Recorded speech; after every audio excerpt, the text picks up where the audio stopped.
Alrighty, kia ora tātou, welcome everybody to the Ordinary Council meeting on the 26th of August. I'll open us up with a karakia. E rea I taminui tara, whiti mai ruka, whiti mai raro, ke pia titi, ke wana titi, ke rito titi, ke tā mai te Māori, humi e, hui e, tai ki e. Brilliant. Any apologies? Everyone is here. Sorry, I'm unable to hear you. Yes, we've got Councillor Scott online. Yep, perfect. No other apologies? No. No public forum.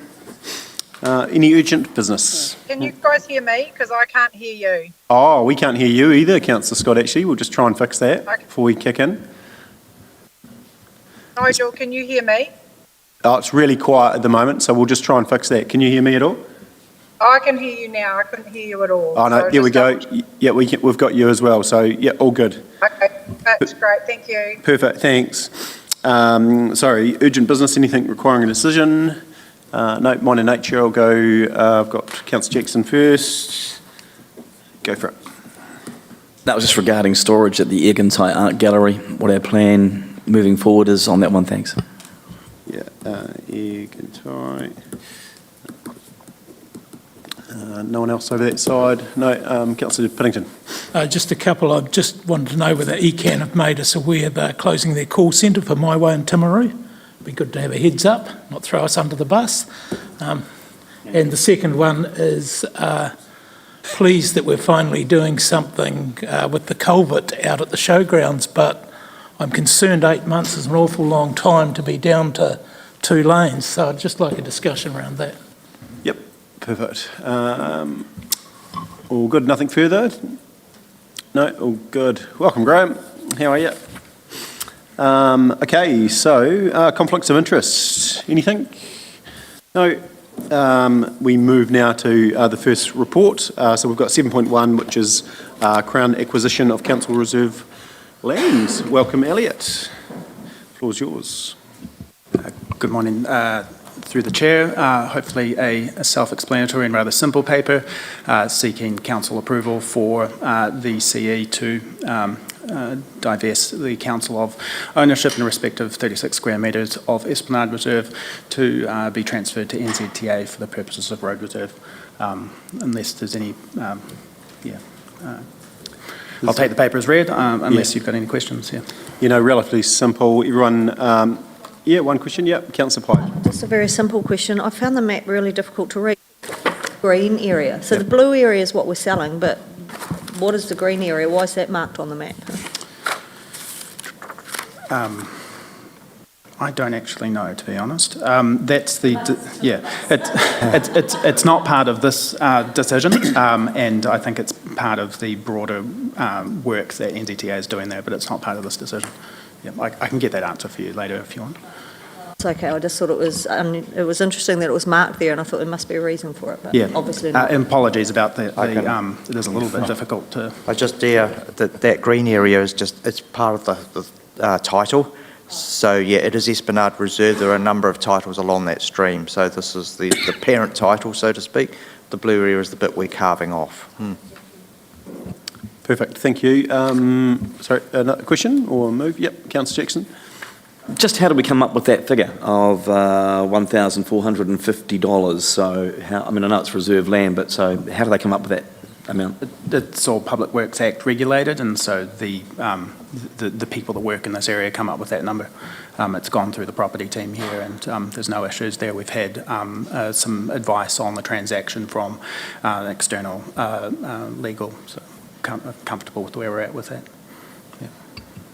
Perfect, Councillor Booth.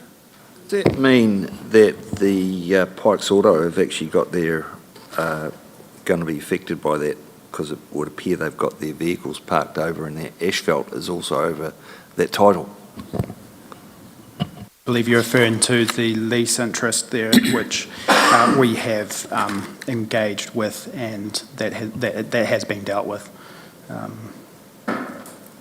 It's referred to in the report from memory, but yeah, we've engaged with that leaseholder and they've relinquished their interest there.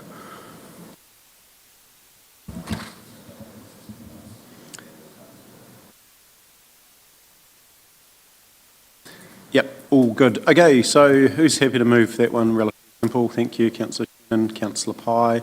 No further discussion? No. Put the motion. All those in favour, please say aye. Against, carried. Go to the big one on the agenda today, which is 7.2, Local Water Done Well Water Service Delivery Plan.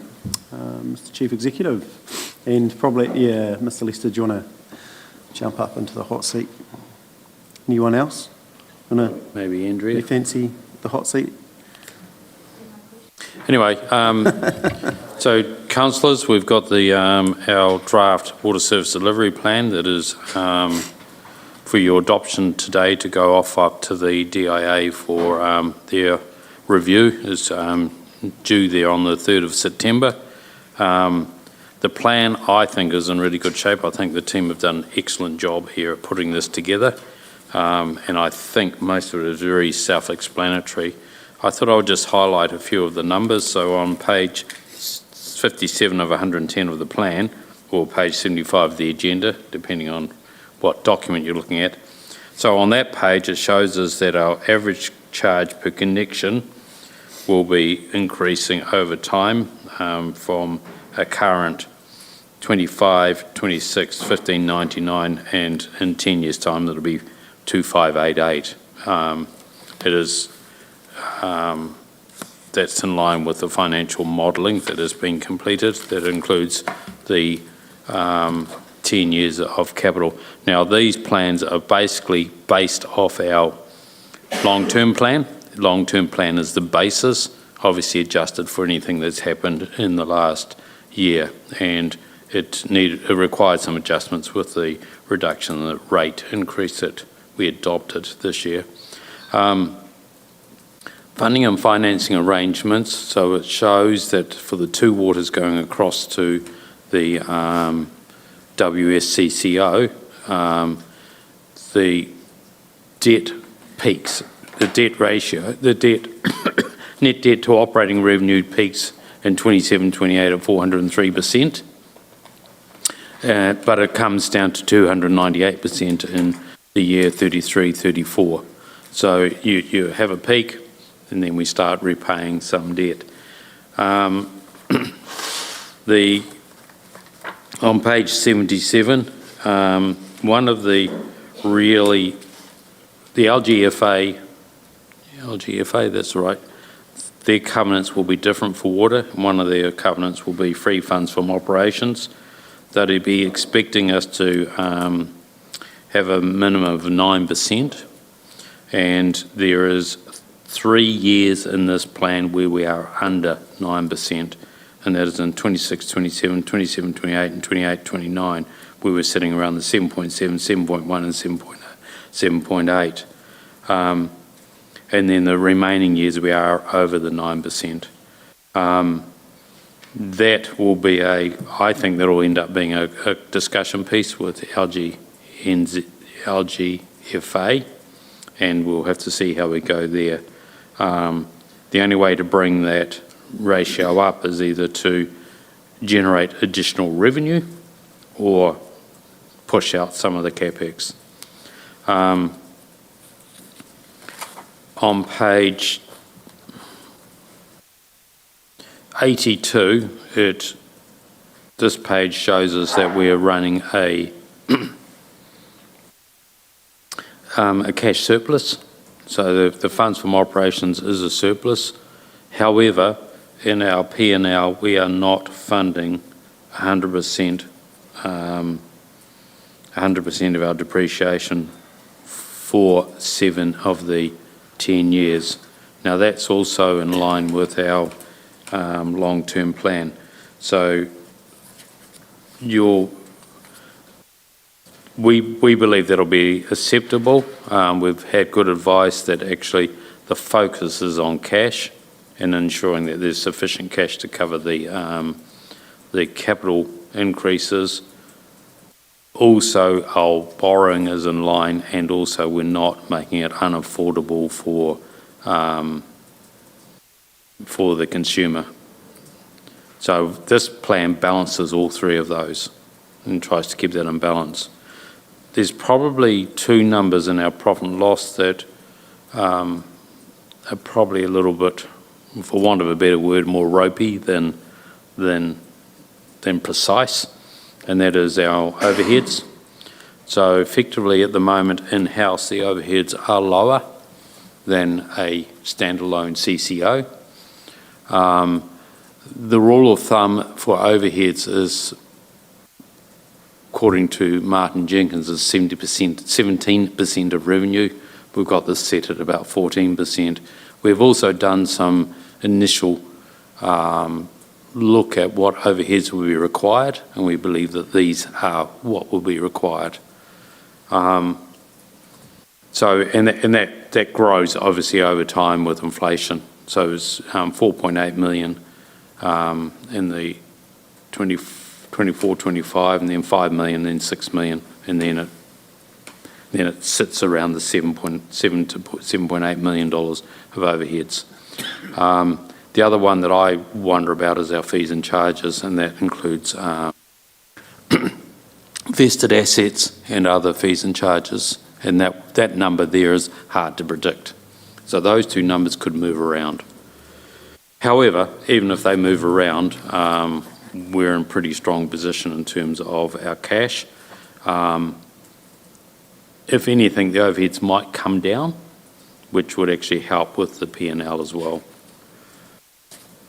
And the other number of interest is I think I've already covered that, is the capital, and the capital is as per our long-term plan. So there we go. We've also requesting a approval. We're going to have to borrow to set up the establishment costs. And in this paper, the front paper, we're requesting the approval to borrow 2.4 million, I think it is. 2.364 million. Now that line will have to go across to the water service CCO at the end. Some of it can be capitalised, and there is a view that all of it can be capitalised. However, some of us accountants go, not sure about that. But that loan is required as we don't have that money budgeted. On the overheads, the interesting part is that predominantly I believe this WSCCO will ultimately want its own back office functions because it's subject to Commerce Commission, and it fundamentally will end up being quite different to the council as a whole. So we're going to have to actually plan that out as we go through the establishment. What can we contract to do for them, and what would they want to do themselves? Now, if you look at our own current two CCOs we've got, Venture Timaru and TDHL, they do their own back office functions. We don't do any for them. So, and this is actually more complex than those two. This is a lot more complex. They're going to have their own asset management systems, their own GIS, and it's more complex than those other two CCOs. So there it is. Our recommendations is that we adopt this plan. One of the requirements in the Act is that we commit to it, commits to implementing the proposed model in the water service delivery plan if the plan is accepted. So we have to be committed to that. Direct officers to continue negotiations with current prospective member councils to refine the proposed membership and commercial arrangements for the proposed joint WSCCO. So in the plan we have signalled that we are open to having other councils join us or us joining them. However, we believe that decision has to be made, any decision around that has to be made by the 31st of March 2026. Otherwise, we'll run out of time to actually get the work required to get this WSCCO up and running. And the fourth recommendation is to approve the loan for the establishment costs. So, any questions? Pretty straightforward, actually. Alrighty, I'll go to questions from the room, and then Councillor Scott, I'll come to you online. I'm going to assume that the questions that have flicked around via email have all been asked and answered. So if we just go to new questions that haven't been directed to the officers. Councillor Booth. Thank you, Mayor Nigel. Just what number did you use for the debt transfer into the water entity?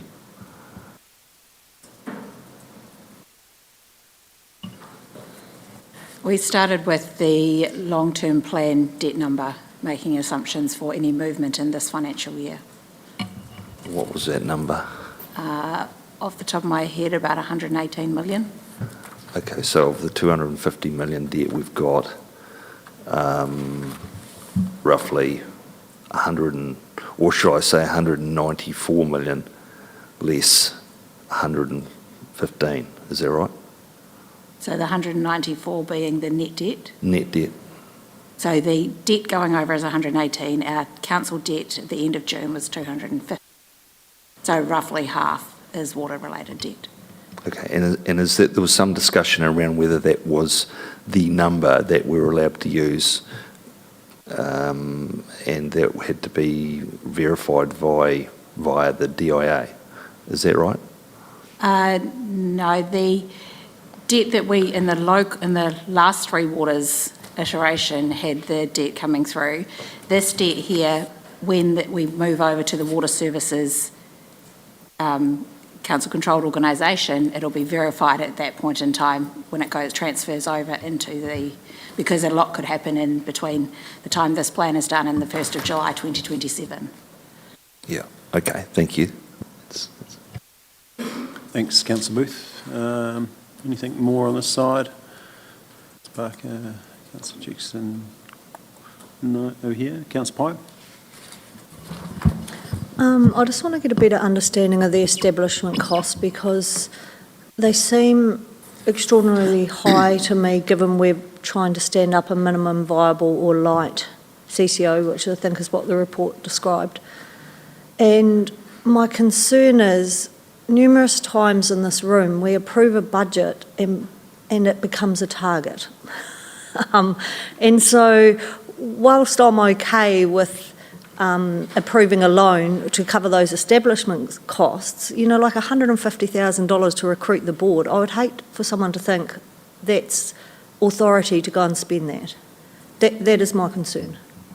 So I just wondered how I'm trying to frame this into a question. How are we going to manage that? If we give approval for that amount, how are we going to manage that so that we're not spending unnecessary money? So we've worked through a process where we've looked at what costs we believe are required to establish the entity. Now, my question back to council is when you say a light, minimal organisation, I'm not sure what you mean by that because... No, that was that's in the plan. Yeah, but it's as minimal as it can be, but it is a company, fully fledged company, and effectively the costs that are required are actually quite extensive. There's a recruitment of a project team needs to be there to set this up. There's a lot of legal costs in terms of transfer of assets, transfer of covenants. There is computer systems are going to have to be set up, and if we don't have partners by the 31st of March, then we're going to have to go ahead and do that. Now, if we've got a partner that's already got the system set up, then fine. But if we have partners that don't, we're still going to have to put our share into setting them up. And I understand that, but when you look at $20,000 for a constitution and incorporation, we already have two CCO constitutions. If we're setting this up as an individual single shareholder one, it won't need to be too different to that. And then you look at Selwyn's got one that's set up that you can get online. I'm worried about giving approval to spend $20,000, for example, on that, when I think you could probably do that for more like $5,000. Well, Selwyn is spending this amount, they say.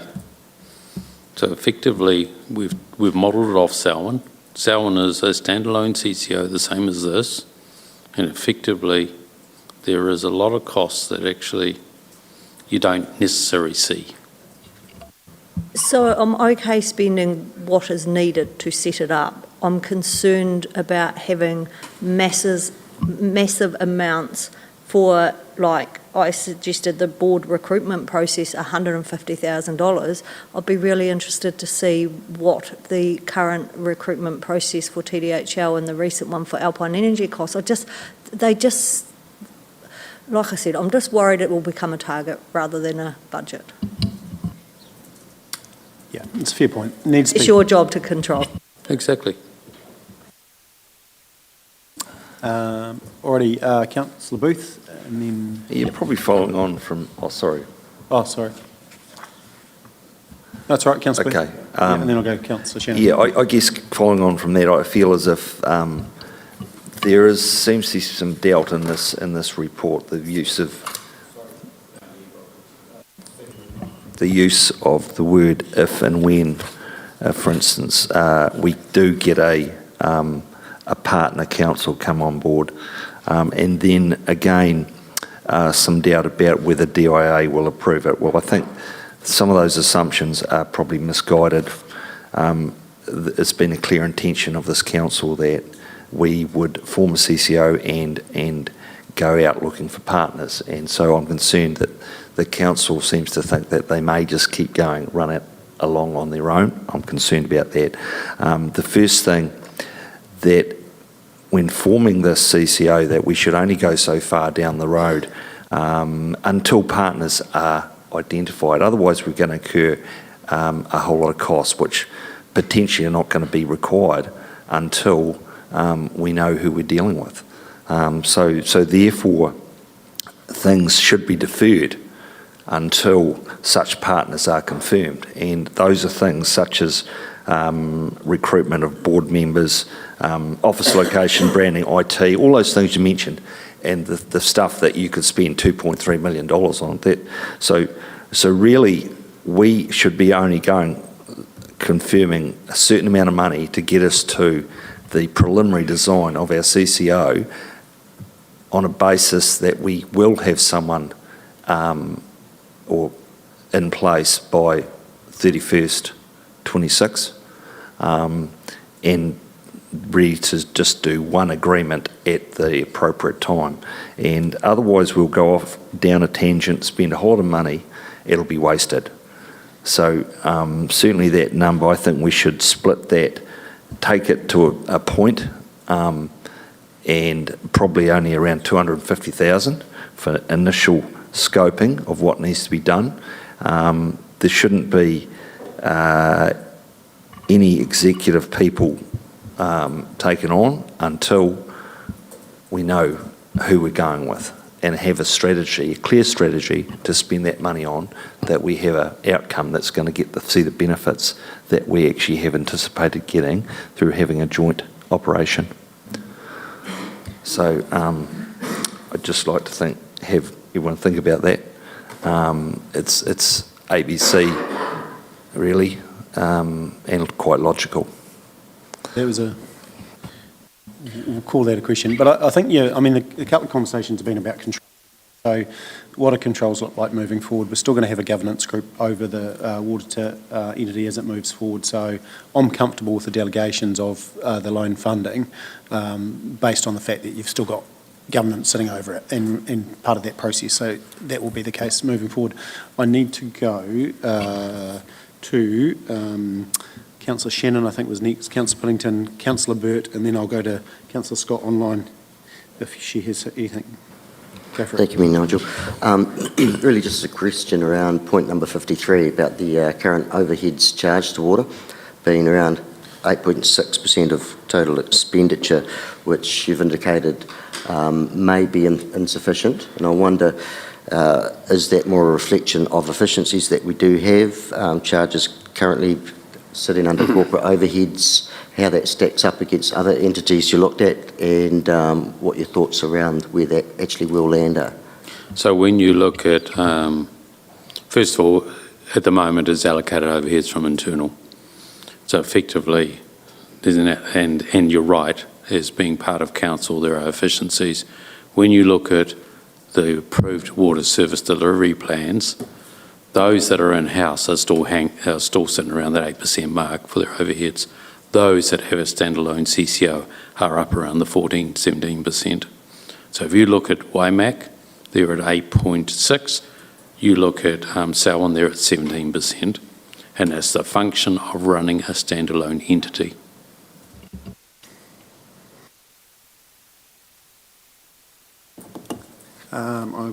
Councillor Piddington, thanks. I guess I'm concerned, through no fault of our own, it's been a bit chaotic around plans and partners. And actually, when you look at the figures, the best thing would have been to stay in-house until we found some partners, because to Councillor Booth and Pye's question around establishment costs, if we'd actually taken a breath, we might be better off. But I guess we're down this path now. My question's around stranded overheads, that we need to also quickly identify those once this is in place, because the impact on our ratepayers is something like 74% increase in water costs alone over the 10 years. And while we'll have some control over a statement of intent, a board of directors clearly can do what they want. So I think that 74% will be light and it'll go up. So I'm just interested now at shaking down the CE's thoughts on what he would have done. Well, put me in the hot seat. So we put a paper up. Our paper was to stay in-house until we had partners.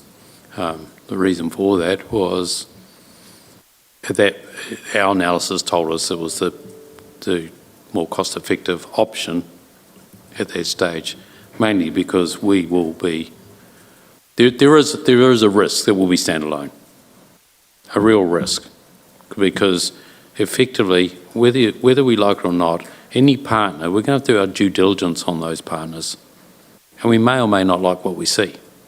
So effectively, and I'm not convinced we should just be partnering with an entity because we want to partner. We should actually be thinking hard about what will this look like in the long term. This is a long-term game. This is not short-term. In short-term, yes, we can ring-fence everything, but long-term, that will go out the window. I don't care what anyone says. Yes, they will have differential pricing, but at some point, they'll start merging. There's nothing surer. So effectively, but this is the journey the Crown's on. So effectively, it's about how you navigate that journey. How do you get to the end point? We've got a council who believe that there are efficiencies to be had by joining other councils. And as we stated in the last meeting, it's about how do you get there? What is the most cost-effective way of getting there? So, yeah.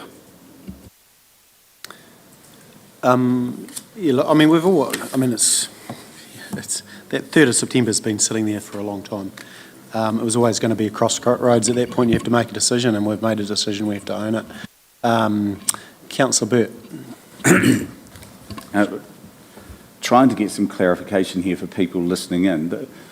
At the end of the day, this is just our plan, and the plan has so many moving parts, and most of it is in a situation or an environment that we have no control over, and so our plan must reflect the ultimate of us actually setting up a CCO and actually not either finding partners who are compatible or we're not happy with, or they decide they don't want to go with us. The plan is just the plan, and you can't set it up with a whole lot of hold points if certain things do or don't happen. It's a plan, and then we are nimble enough or flexible enough to then adapt to that.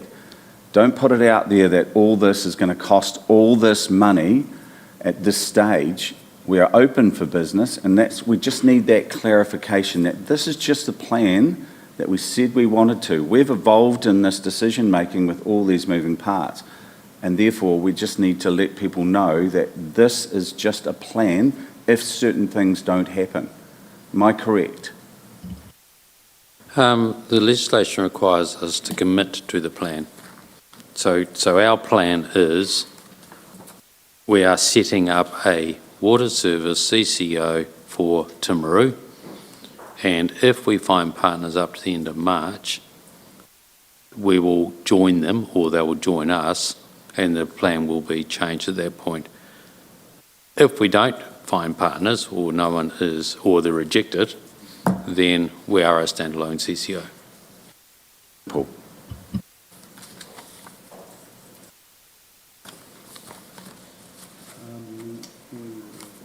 Councillor Birch. Councillor Scott, online, have you got any questions? Thank you. I think Mr. Traynor is answering my question, but I just want to be reassured. So our current plan is based on a standalone water service CCO. It assumes we may form a joint one by April, but I'm concerned the content or the narrative doesn't say that we may forego this to join someone else. It feels like we are wanting people to come in to us, but if we then change our mind and we want to go and say join South and join Southern, is this plan, has the flexibility? Because I feel like I can't find that wording in there. Even though you keep saying it, I just need to be reassured that if we went and joined someone else, that this plan has the flexibility in it to allow us to do that in April. I believe it does. Yeah, I believe it does.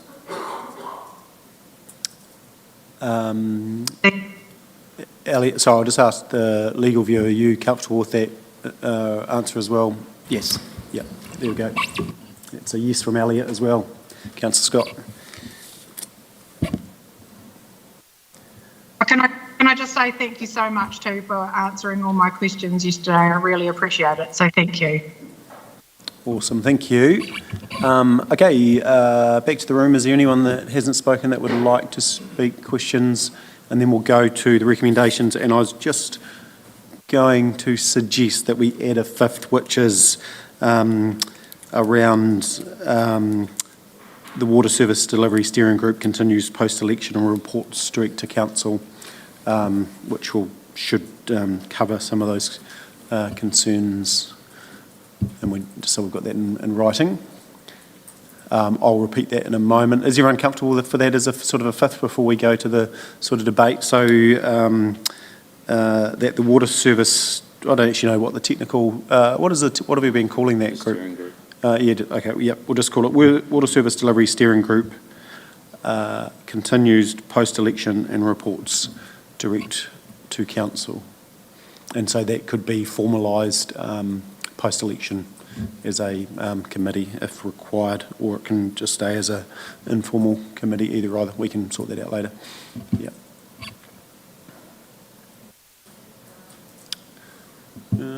Continues post-election and reports, to council.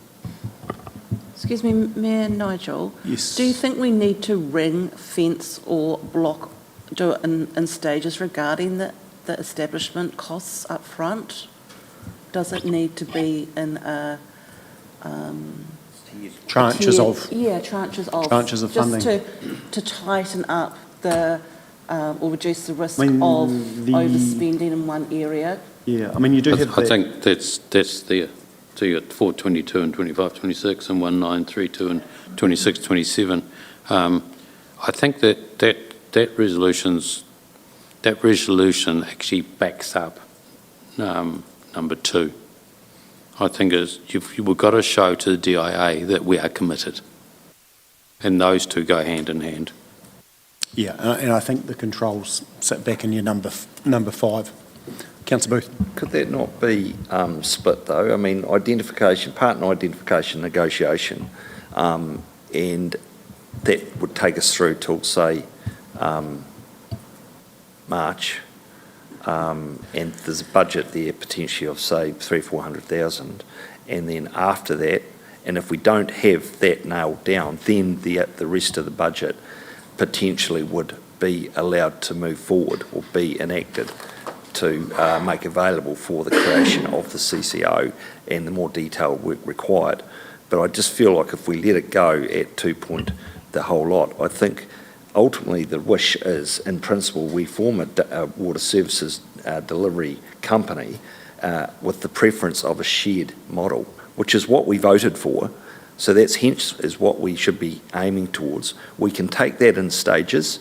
We take it through to the stage where we clearly identify who we'd like to work with, and they are reciprocating, and then it creates the situation where we potentially will not plough ahead and do a whole lot of stuff that is going to be duplicated where we don't know where we're going to land.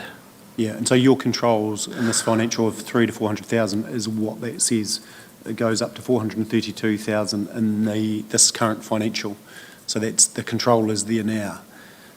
Yeah, and the other thing is I'm just concerned about who's going to be in control of that.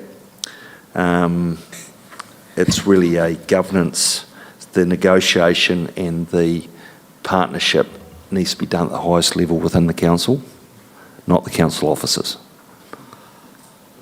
And that would be hence recommendation 5. We can strengthen that if you wish, but I'm personally comfortable with it. Sorry, am I hearing you correctly that between now and March, councillors are going to do all the work on this plan? Is that what I'm hearing? We'll sign up the next If you'd probably included the people that had been involved in the in the working group and all the discussions, you may have found that you might have had a bit more progress. So, take that any way you like, but... So you're wanting us to sit on our hands until March and let you guys Well, I think come up with a plan? The level of discussion, it's chairman to chairman, I would have thought, and that's being the mayor's, and then and the associated working group people, and because I see in this report biased towards actually staying in house, if and when there's too many of those words used, and so that should not be. It needs to be done. Councillor Booth, all due respect, there's nothing about in-house in this water service delivery plan. This water service delivery plan is all set up for a WSCCO with the flexibility of finding partners between now and June. Yep. Now, there is a lot more work between now and March that will have to be done anyway, whether we're at standalone or we've got partners. There's a lot of work that has to be done, and I cannot see elected members doing that work. And I think that that's rather disrespectful to the officers.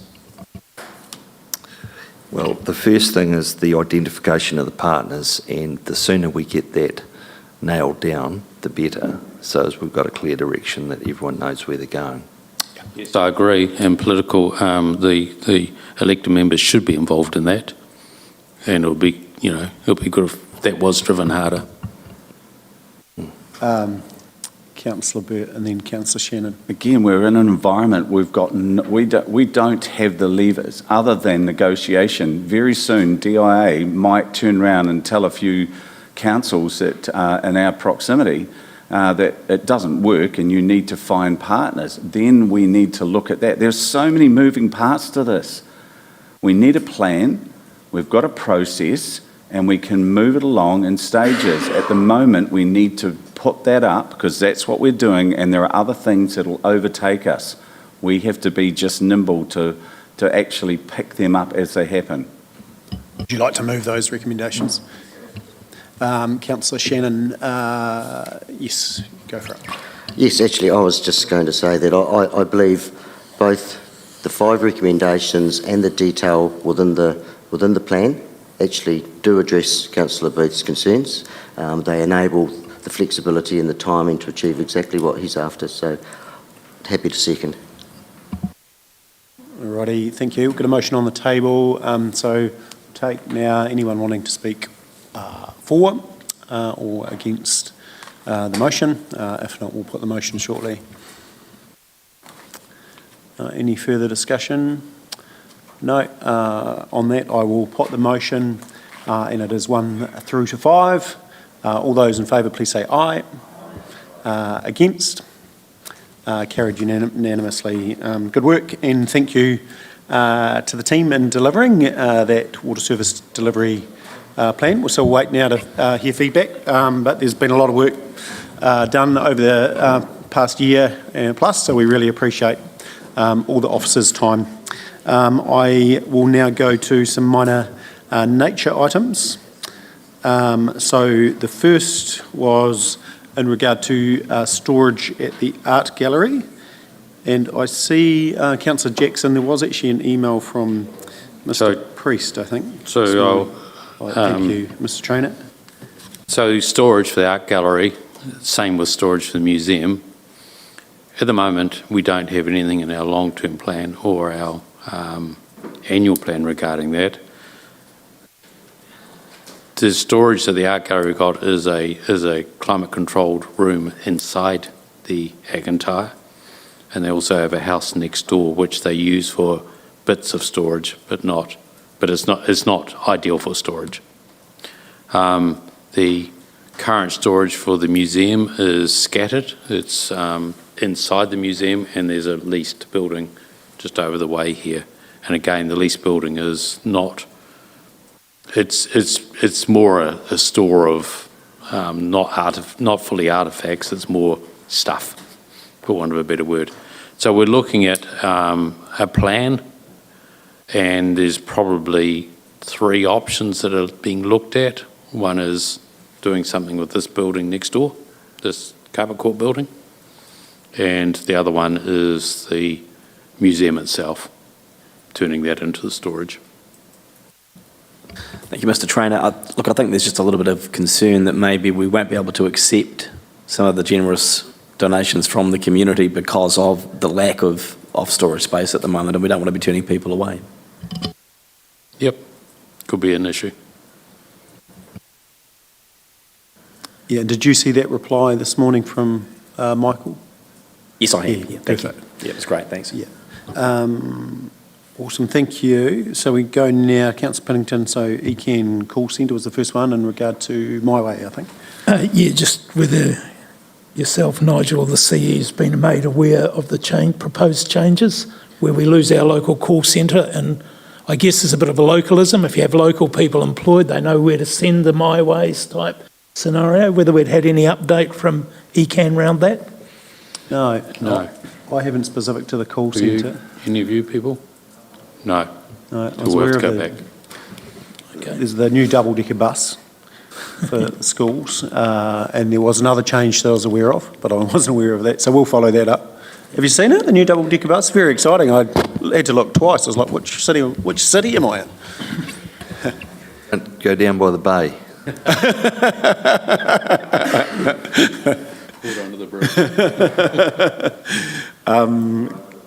Councillor Piddington, the culvert in time. Yeah, look, I'm just concerned, and I'm no culvert expert, obviously, but in Christchurch they can build a $683 million stadium in 3 years. It's going to take us 8 months to build a culvert across State Highway 1, noting that's not changing the intersection, that's still to come. So I'm just wondering whether Waka Kotahi, Land Transport New Zealand, have ever thought of shift works or making it longer, or part of their tender is on speed, because one way, anyone going to Washdyke, Old North Road will become a motorway, and it just seems crazy to me it takes that long to do a simple culvert. Mr Dixon, would you just be able, maybe as an action, follow up with NZTA to understand the timeline better if we don't already have that? And then I guess the other thing is the works that follow, isn't it, the intersection? So at this point, they won't be happening until March at the earliest. So it's how we have a plan in around that for our State Highway 1 travellers. Yeah, I'll certainly follow that one up with them. It is, the culvert is the first step. There is debate over the length of that culvert. The developer, of course, is required to pay for any extension, and that's to put in a slip lane into their development. So that is, that are still an ongoing point of discussion at this stage. But I think get the culvert renewed, and then opens it up to the rest of the intersection being upgraded. I get why we're doing it and all that thing. What I'm saying is 8 months of closing or getting our state highway one way for those travelling to and through Washdyke or through just seems an inordinate amount of time. I can't believe it cannot be done quicker if you put the right contract in place. 24/7, no wonder, everyone talks about local economies and then we do stuff like this. Yeah, I'm not an engineer either, so I think we'll get Mr Dixon to come back with some commentary. Councillor Burt. The culvert, that existing culvert is a listed edifice, if you like, in terms of the bluestone and all those things. There'll be all sorts of things factored in there because of that. It'll be staged, so it won't be probably all done in 8 months.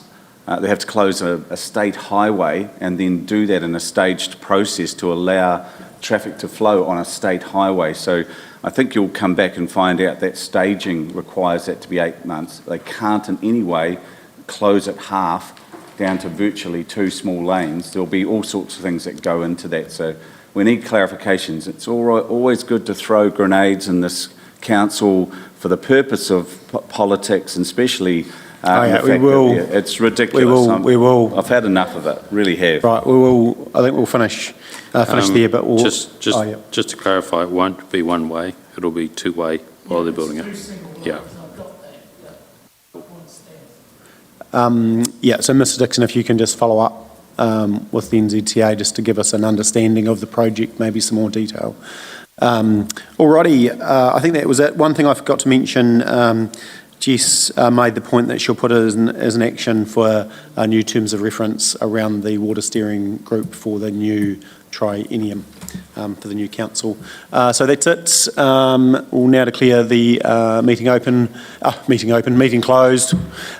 Thinking of the day ahead, we've got a couple of citizenship ceremonies and then we've got community awards this afternoon as well. Thank you all for your attendance.